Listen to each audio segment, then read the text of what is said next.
Hello, welcome back to my channel. I'm back. I made a video in a month or two. But I have a book haul. I have some books to show off. Feeling a bit ill today. Sadly, I finished work, came home, and immediately succumbed to whatever illness I've been fighting for the past 3 weeks. Which has kind of derailed my plans a little bit, but it means that I can spend a little bit of time making a few videos until maybe my voice gives out or I just feel so terrible I have to go to bed and just try and read all day. But anyway, I think firstly we found this amazing needlepoint. Let's show this off. It's so amazing. It kind of looks like an amalgamation of my two dogs as well. It's pretty beautiful. As that was such a find. I think it was like $2 as well. It's like pretty amazing. That's gonna go great with my collection of random secondhand finds of art. But anyway, I'll get on with the books. This is a very rare Value Village find. This is Ms. Maze by Mary Fitt. I think this is one of the older ones. I think it was originally published around her death in 1959. Yeah, it's in association with Michael Joseph. So I wonder if Michael Joseph is the publisher, I think, actually. But anyway, right around her death, Mary Fitt was a British crime writer.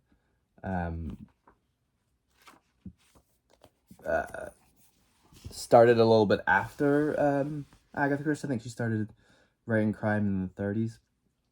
She definitely helped by the popularity of Agatha Christie, and she was very critically acclaimed in her own right. Very elusive person. I think she was actually a lecturer in University of South Wales, I think it was. But very was basically like, I don't think I should put my personal life out there. And she was and when she went traveling, she didn't like to mention if she was an author because too many people would then want to talk about books and stuff rather than just have the natural conversations and interesting conversations that authors love to have to gauge ideas for characters and all that kind of thing. Yeah, so I think her real name is Kathleen Freeman. So, but if you look up Mary Fitt, you'll see how more has been revealed after her death. But she's definitely an interesting character.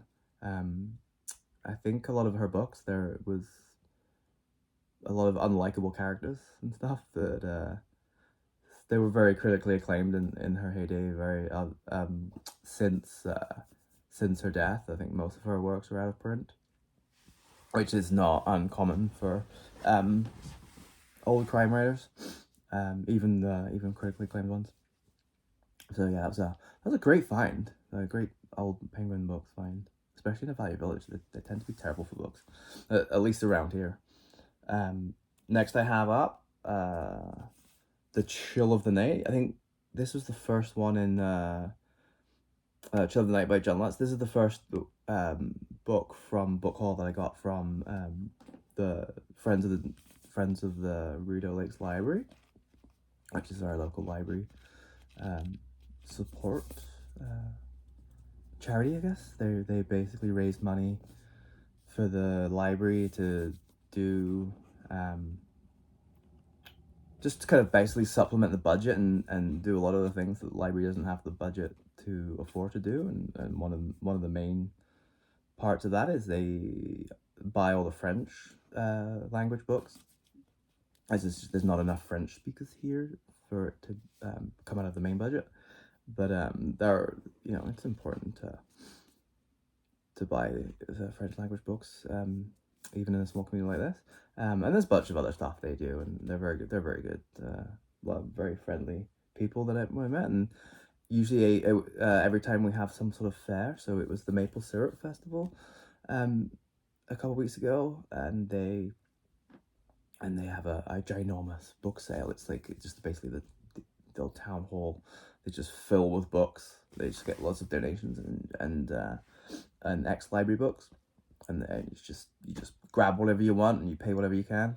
And they split it between the Friends of the Library and the Delta Mill Society, which is, we have I think one of the I think it's the only stone grist mill in Ontario that is still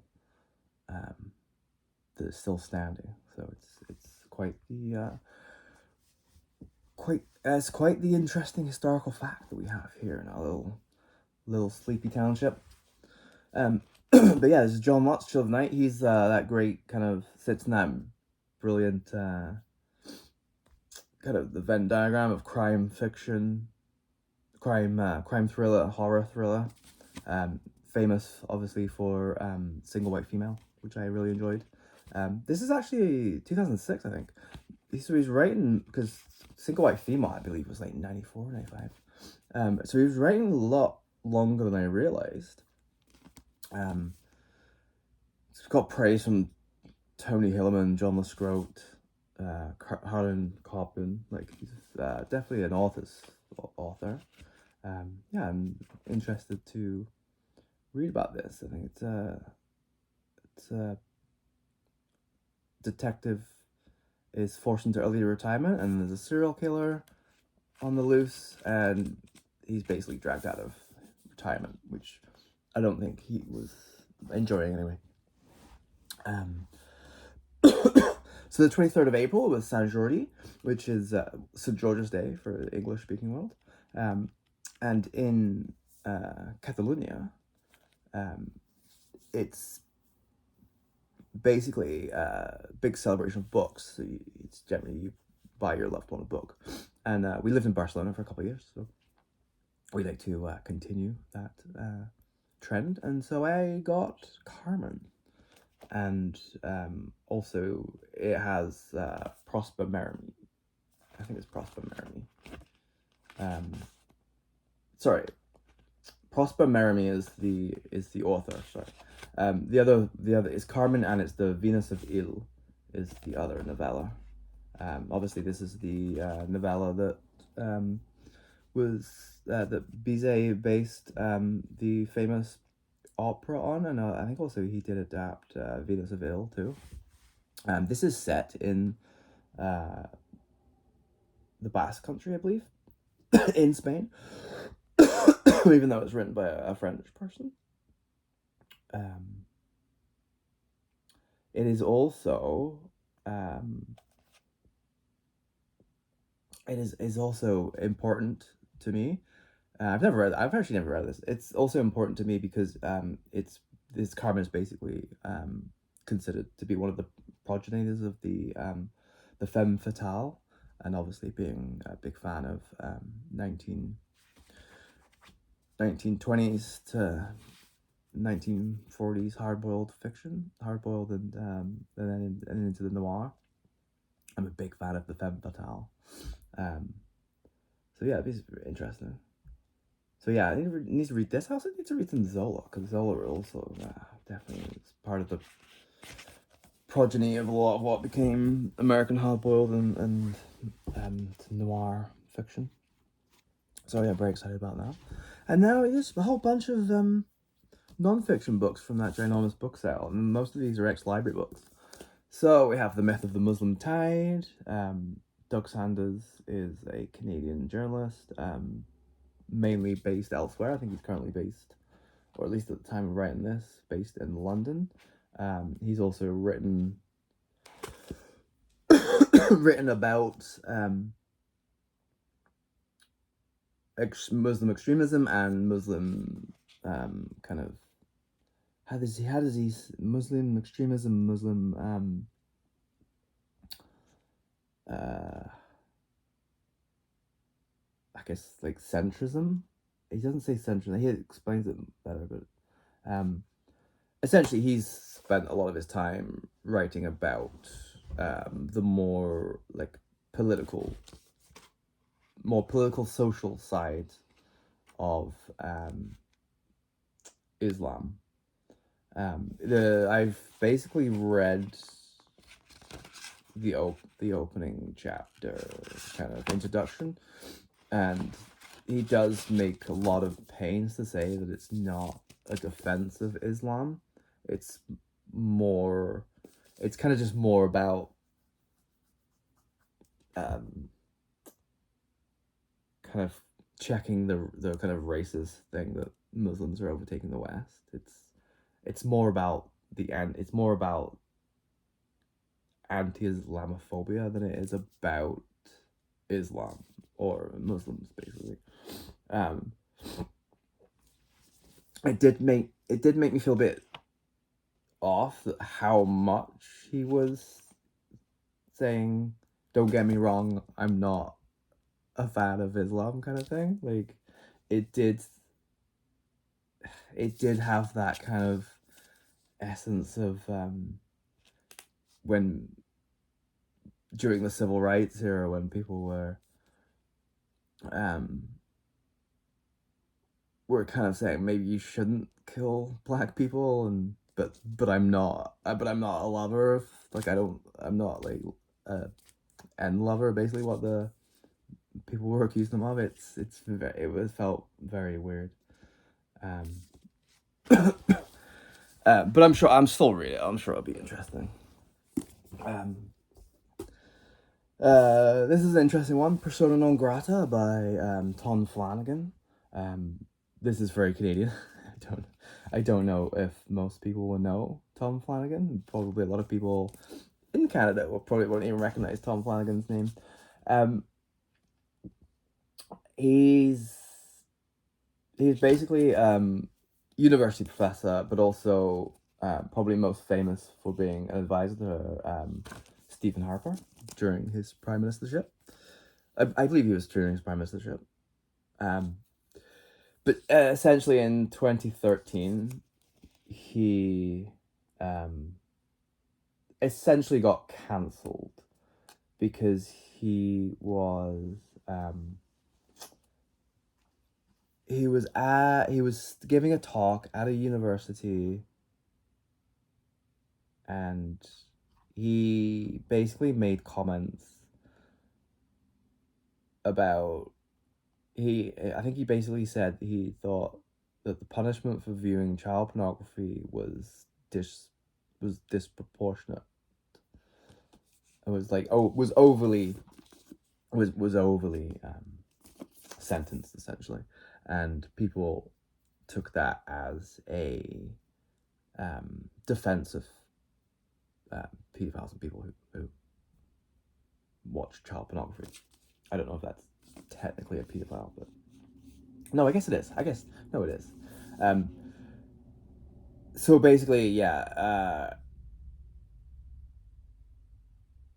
he essentially got cancelled. This is kind of his defense, and also just talking about how, because it's the death of free speech in the internet age. And interestingly enough, this was written like 10 years ago. So it'd be interesting, actually. It's like this was 10 years ago. So interesting how much this will still be relevant, or if it's even more relevant. I mean, I say he was cancelled, but he wrote this book a year after he said his comments. So it was published a year after he said his comments. So I don't know how much he was actually cancelled. So I don't agree with him politically, very much at odds with him politically, but I think it'll still be interesting. I like to read books by people and about movements that I don't line up with, even if they do frustrate me. But I like to know how other people are thinking, and kind of like the whole know your enemy. I think it's kind of important, and it also means you can argue with people, and you can kind of convince other people a little bit better, I think, if you know the other kind of positions. It's a little bit easy to argue against, rather than just calling people fascists all the time, which I'm not necessarily saying don't. There's another little pet intrigue of mine, Red Star Tattoo, My Life as a Goal Revolutionary by Sonia Lassen. Is essentially someone that grew up in a very leftist, I guess some people will call it a cult, some people call it a movement, basically a close-knit community. They moved around a lot. Actually, what was the actual... Yeah, they call it a cult. And then I guess how she got out. What was the movement that she was part of? It has a... I don't know. I think she was born in California. Or maybe she's from... Basically... Oh, it was...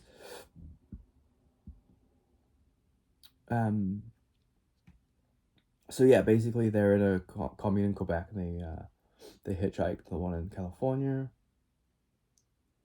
in the 70s. And then she moved, and then after her upbringing, she moved to Brooklyn. She embedded herself with the National Labor Federation.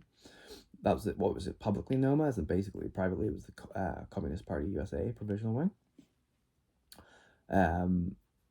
Yeah, she's worked hard.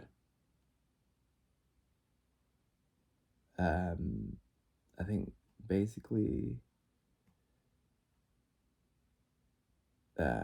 she becomes part of the militia, essentially. The official way, yeah, is the militia. So, and then she kind of, I guess she gets groomed a little bit during that, and then I think she has basically kind of realizes it's more of a cult than anything. It'd be interesting to see if she still has the same views, though, if it's just... Because these books can go two ways. Oh, she uses a quote from Vladimir Lenin, so she probably is still... she probably is still a communist, which is great. Yeah, they tend to go either two ways. People completely reject everything, so they become quite right-wing after these, and very anti-communist. Or basically they look back at it because, yes, it was a cult, but I still believe in the central tenets of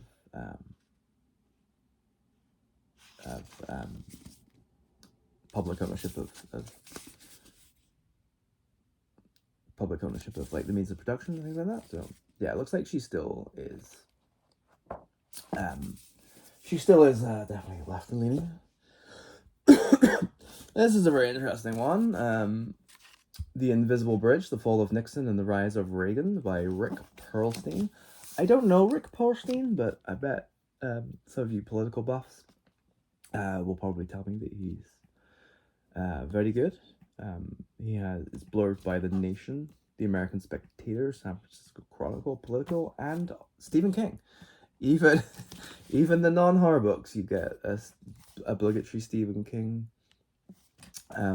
quote blurb, and it's always the shortest. It's really always just one line too. What do you say? Non-fiction that has the sweep of an epic novel. I mean, yeah, it has a sweep of an epic novel because it's 800 pages long. But it's good because I don't think you can do The Fall of Nixon to the Rise of Reagan. I don't think you can do that in 200 pages. So, yeah, I'd be more worried if it's a 200-page book. I'll get into this at some point.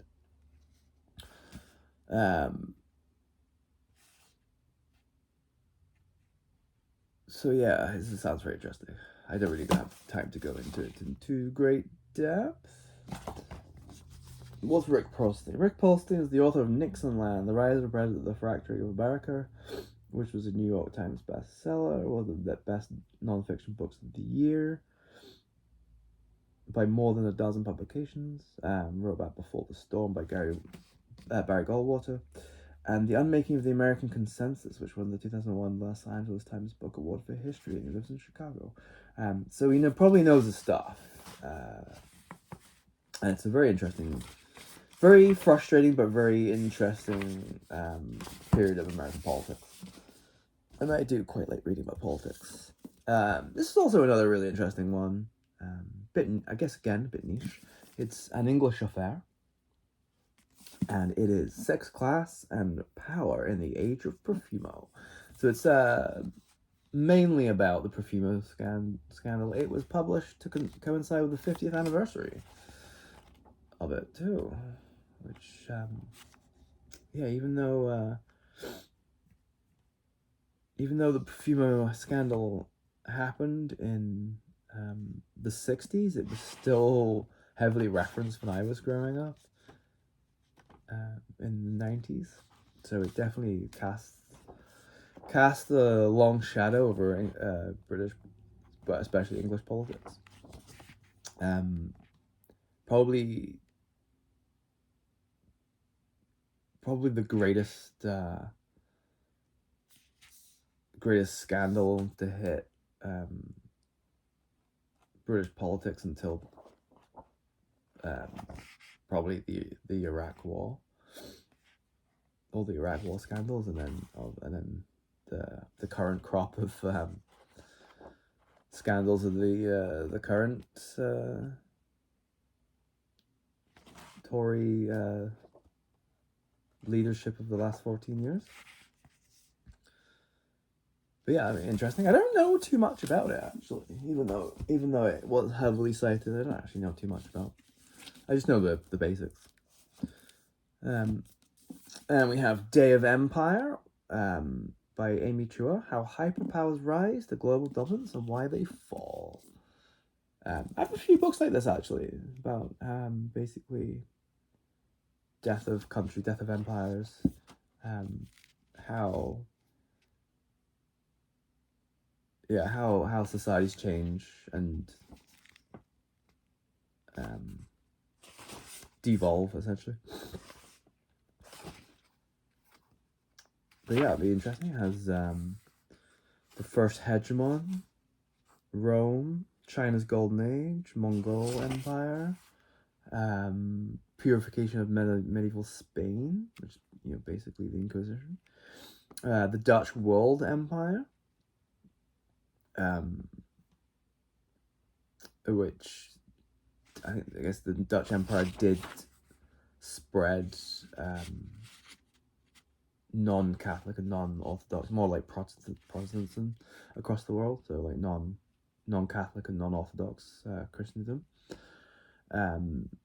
Tolerance and intolerance in the East is the Ottoman, Ming, and Mughal empires. And obviously the British Empire, one of the big influences on modern life, the British Empire. And then it goes into the future of world dominance, so the American hyperpower, and that talks about tolerance, the microchip, and the rise and fall of the Axis powers, which talks about Nazi Germany and Imperial Japan, and then the challenges, China, the European Union, India in the 21st century, which is written in 2007. Very interesting, I think it will be. I don't know, that might be one of the earlier ones, actually. I couldn't resist this. I don't think it'll be very good, but it's probably going to be quite cathartic. It's Michael Wolff's The Fall, the end of Fox News, and it's also gloriously done. It's gloriously done in the style of the Fox News. Obviously Michael Wolff, famous for writing that Trump book. Did this come after?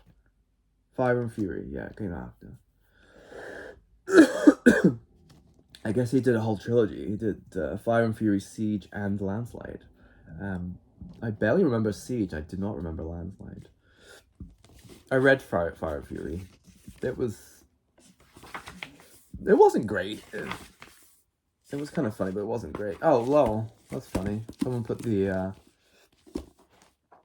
the dust jacket on backwards, so the book was upside down. I have not ever been a fan of Rupert Murdoch. Absolutely despicable person.